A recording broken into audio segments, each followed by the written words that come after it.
My name is Amy Stewart and I'm the lead youth worker in Monkstown Boxing Club. So my name is Paul Johnson, I'm the project manager at Monkstown Boxing Club. March, whenever sort of COVID had hit and national lockdown was announced, we as a staff team really knew that we kind of needed to do something. We weren't sure what or how, but we knew that a lot of families already struggled within this area, and that young people really relied on school and Monkstown Boxing Club and other agencies as support and just that person to go to. And initially when we started our soup kitchen and our food bank support service, we really recognised that this was something that was going to be scaled up very, very quickly. The amount of phone calls, the amount of people asking about how we could get some support was frightening. You know, people for the first time in their lives were putting their hands out for support, either through food or through some of the fresh meals that we were providing. So we seen our service much more than a hand up than a hand out, and we were able to tap into all those young volunteers that we have within the community, and they really became part of our support and delivery service. They were helping with preparing the meals, they were helping with packing boxes, they were helping with cutting grass, power hosing driveways, walking pensioners' dogs. So it was a real coming together, a real sort of feel-good factor of young people embracing some of the biggest challenges that people were facing in their community. We found that a lot of families and pensioners were actually struggling with gas, electric and heating support.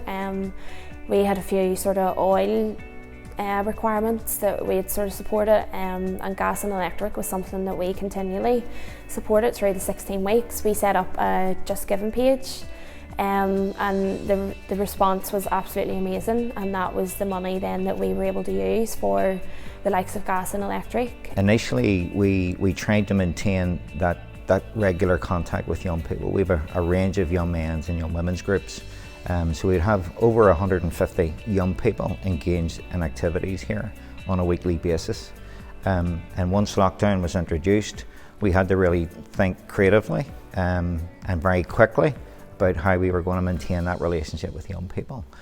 Young people, even before lockdown was introduced, were struggling with their mental health, and the introduction of lockdown and various restrictions just accelerated and increased those levels of anxiety, levels of stress, and again it was reflective then in the deterioration of their mental health.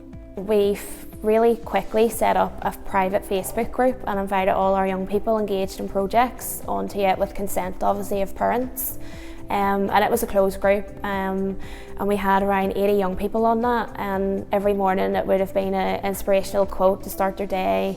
We would have had like Daryl's fitness class to try and keep a bit of physical activity going, and we would have had sort of challenges like TikTok Tuesdays that the staff actually had to do as well.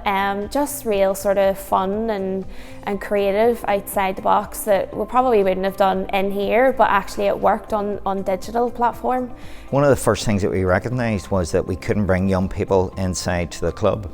So we had to think about how we could engage young people in a safe way, but still align ourselves to what the restrictions were at any given period. So we kind of thought on our feet. We knew that outdoor space was important, and there was an opportunity to meet within groups of 30.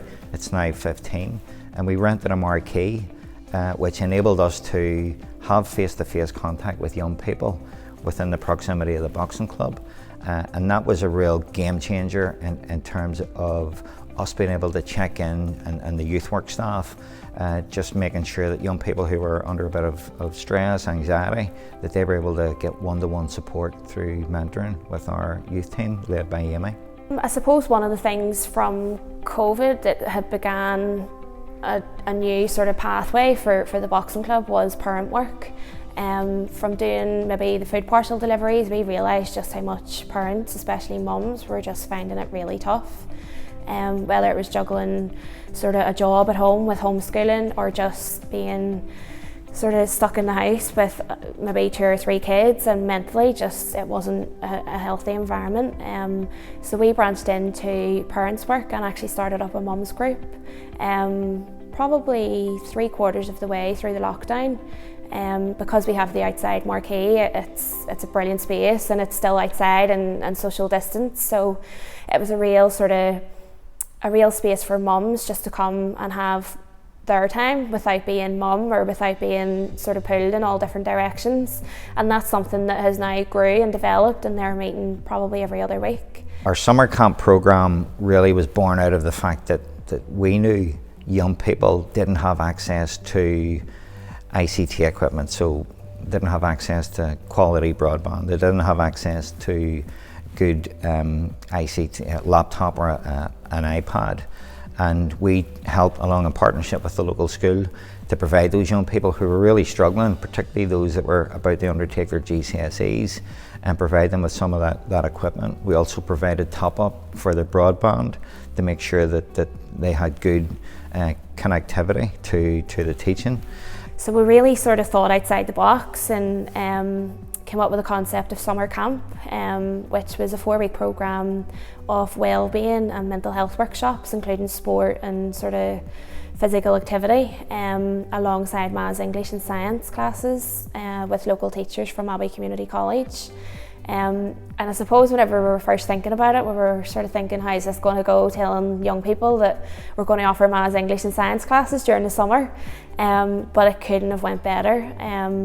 The feedback was absolutely amazing from the young people, just in how it increased their confidence, it reduced anxiety, it made them feel more ready and more prepared to go back to school, and it just gave them a real 4-week space of just being a wee bit free and being a young person again, and not being stuck in the house and afraid to go out. As we move into 2021, it's really important that there's consistency of approach when working with young people. You just don't turn the tap off when you're engaging with a group of vulnerable young people. It's very difficult to maintain that relationship, but also to build that up again once that tap's been turned off.